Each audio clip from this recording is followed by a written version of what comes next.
Publishers of the famous 5 books, they've now reversed a decision that was taken 6 years ago to modernise many of the old-fashioned words and phrases.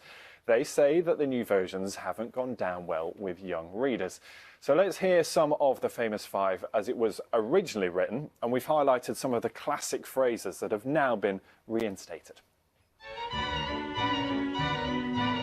Well, that's settled then, he said. Your Aunt Fanny is delighted about it. She says it will be awfully good for Georgina to have company because she's such a lonely little girl. Only you'll have to be careful not to disturb your Uncle Quentin. We'll be as quiet as mice in the house, said Dick. Honestly, we will. Oh, goody, goody. When are we going, Daddy? Next week, if Mother can manage it, said Daddy. Mother nodded her head. Yes, she said. There's nothing much to get ready for them, just bathing suits and jerseys and jeans. How lovely it will be to wear jeans again, said Anne, dancing round. I'm tired of wearing school tunics. I want to wear shorts or a bathing suit and go bathing and climbing with the boys. Incredible that. I want to know who did the voice for that. Well, Rob Drummond is with us. He's a language expert at Manchester Metropolitan University. Rob, nice to see you. It's a funny one, this, isn't it? Because we all read them. And yes, some of the language is a bit outdated, but that's the appeal, is it not? I think so. I think this is definitely a good thing to have gone back. I think the whole decision to update these things, it was a bit of a bad decision. I think probably done for the right reasons. They probably thought it was a good thing to try and get more kids in, but you can't separate these things. The language is so much of its time, of those activities.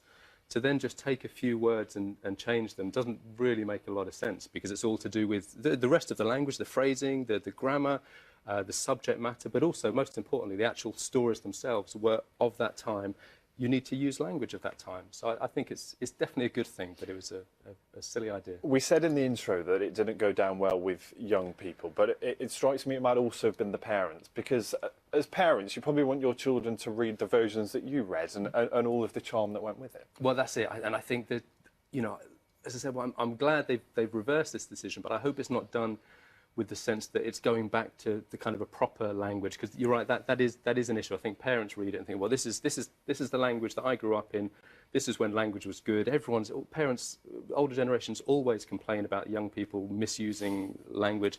So I can imagine when they updated it, it was absolute kind of real outcry, saying, yeah, this is how it should be. This is what it was like for us. So yeah. As you said, I mean, probably done with with the right intentions, but you would never imagine you would update Shakespeare or something like that. I mean, that's part of the language and part of the appeal of why these things are written in an era, and that's why they have enduring appeal. Well, that's it. And so it's a little bit patronising in the first place to change them. It's kind of saying, well, this isn't as important as Shakespeare. But, well, it's probably not actually. But Shakespeare is done sometimes. You know, I remember when I was at school, I remember seeing an updated version. They do it every now and then, but I think with Shakespeare, it tends to be done for a particular artistic or creative purpose, and then that's fine, that's something interesting, but I don't think it's done, it shouldn't be done just to try and make things a bit more accessible, because that would never work. Everything is kind of its time.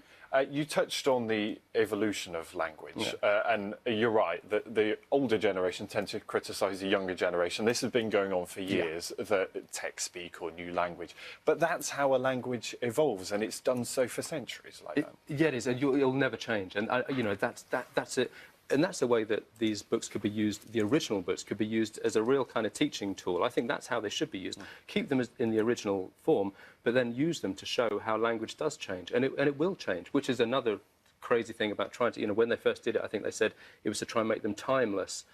That doesn't work either, because you can't really have timeless language, because we never know what's going to change. In the next 50, 60, 70 years, the words they thought they were they felt were quite neutral, they might become outdated. So you can't stop language change, and that's the beauty of language, and that should be a good thing that's celebrated rather than something that's kind of pounced upon. Rob, it's really good to talk to you. I think it's fascinating. Thanks for coming in and explaining all of that. That is it from us on Breakfast this morning. Dan and Louise.